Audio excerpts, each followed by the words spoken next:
मैं एक कॉकरोच हूं। नितिन गडकरी जी, मेरे आपसे कुछ सवाल हैं। एक 4 व्हीलर को आप एक लग्जरी आइटम मानते हो, इसलिए आप उस पर 28% जीएसटी लेते हो। आप उसको एक लग्जरी आइटम मानते हो, इसलिए आप उस पर 15% कंपनसेशन सेस से लेकर 22% कंपनसेशन सेस लेते हो। उसके बाद आप हमसे 8 से 10% रोड टैक्स लेते हो। उसके बाद जब हमारी गाड़ी सड़क पर आती है तब आप हमसे टोल टैक्स लेते हो। नितिन गडकरी जी, मैं ऑल्टो चलाता हूं। 6 लाख रुपए की गाड़ी है ऑल्टो, और फॉर्च्यूनर 60 लाख रुपए की गाड़ी है। एक टोल पर फॉर्च्यूनर वाला आदमी और एक ऑल्टो चलाने वाला आदमी बराबर टोल देता है। ये कहां का सोशल जस्टिस है? इसको आप कैसे जस्टिफाई करोगे? 6 लाख की गाड़ी और 60 लाख की गाड़ी में फर्क नहीं है क्या? चलो, ये तो समझ में आ गया। एक बार के लिए मान लेते हैं ये सब जस्टिफाइड है। लेकिन जो येलो नंबर प्लेट की कार है, जो टैक्सी ड्राइवर्स चलाते हैं, आप उस पर भी 28% जीएसटी चार्ज करते हो। आप उनसे भी 15 से 20% कंपनसेशन सेस चार्ज करते हो। आप उनसे भी 8 से 10% रोड टैक्स लेते हो। आप उनसे भी टोल टैक्स लेते हो।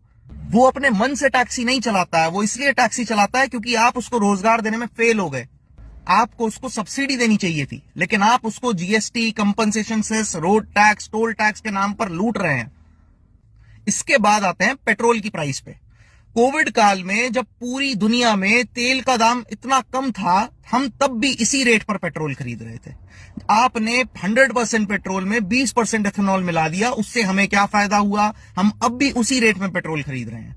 और अब जब ग्लोबली पेट्रोल के दाम बढ़े तो आपने 3 रुपए पेट्रोल पर बढ़ा दिए। तो ये जो सस्ता पेट्रोल कोविड काल में खरीदा गया था, इसका मुनाफा किसको हुआ? ये जो 100% फ्यूल में 20% एथेनॉल मिलाया गया, इसका मुनाफा किसको हुआ? जो व्हीकल्स E20 कंप्लाइंट नहीं थे और वो फिर भी आपका E20 फ्यूल डलवा रहे हैं, उनकी जो माइलेज खराब हुई, उसका हिसाब कौन करेगा? इसके बाद आते हैं तीसरे सवाल पर।